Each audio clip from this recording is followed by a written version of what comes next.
future, namely the defeat of the, at least this is the way it was always taught to me, that this is a picture of the defeat of the Medo-Persian Empire by the Greeks under Alexander the Great.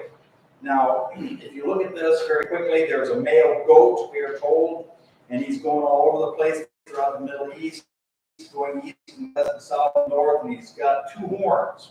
Now, remember, the Medo-Persian Empire was made up of the Medes and the Persians, so that's probably the idea of why the two horns are emphasized. And it's budding westward, northward, southward, and so on, and no one could stand before him. But while I'm observing, he says in verse 5, a male goat was coming from the west over the surface of the whole earth without touching the ground. Now, why do you think, what is the significance that this goat is going and not touching the ground?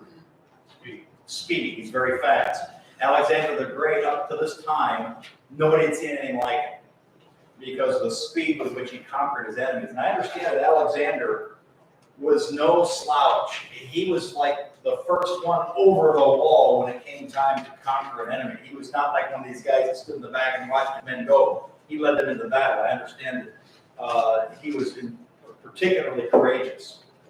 So anyway, he conquers us. Now nobody says he has one horn between his eyes, which apparently then referring to Greece, which we know it is referring to Greece because later on in this chapter, this is interpreted for us, telling us that this is the defeat of the Medo-Persians by the Greeks.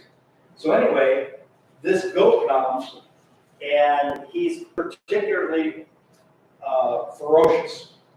And he comes from the west of the surface of the whole earth. He doesn't even touch the ground. He has one horn, which of course then would represent Alexander the Great. He came up to the ram and the two horns, which I had seen standing in front of the canal, and rushed at him in his mighty wrath.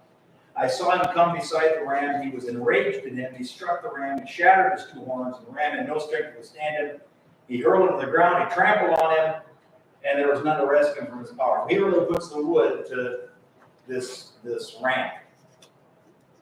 The male goat magnified himself exceedingly, but as soon as he was mighty, the large horn was broken off. Alexander the Great, I believe, died when he was only about 31 years old. And it was quite sudden. Some think, and I'm just going on memory here, just out of history and interested in anecdotal stuff, that he may have been poisoned. Some think that he died of some sort of a fever. But anyway, he died at a relatively young age. And as we noted last week, the Greek Empire was divided into 4 different sections, or 4 different groups. And what we see here is this. This horn is broken off. And then, in place of that horn, there came up 4 conspicuous horns toward the 4 winds of heaven, verse 8. And again, they were what was Ptolemy, Seleucus, was it Cassander, and I forget the 4th one. I'll know it when I hear it. Terry, you had that in a note in your Bible. What were those 4 different kingdoms? Antiochus. Antiochus Epiphanes, I believe. And of course, he will serve later, as we will see, as this gets interpreted. So anyway, one of them came forth a rather small horn, verse 9 says, and he became exceedingly great. It grew up to the host of heaven and caused some of the host and some of the stars to fall to the earth and it trampled them down. Now, interestingly, notice the stars falling. Where do we see that? That's in the book of Revelation. The great beast took his tail and brought a third of the stars. And even Jesus himself said in the book of, it's either Matthew or Luke, he said, I saw, Satan, excuse me, that's not the same reference exactly. But he said, he did say, I saw Satan like lightning fall from heaven. That's in about Luke chapter 10 or 11. But anyway, in the book of Revelation, we see where the stars were thrust down, where Satan is defeated by, I believe, Michael and his angels defeat Satan and his angels, and the third of that stars were tossed out of heaven.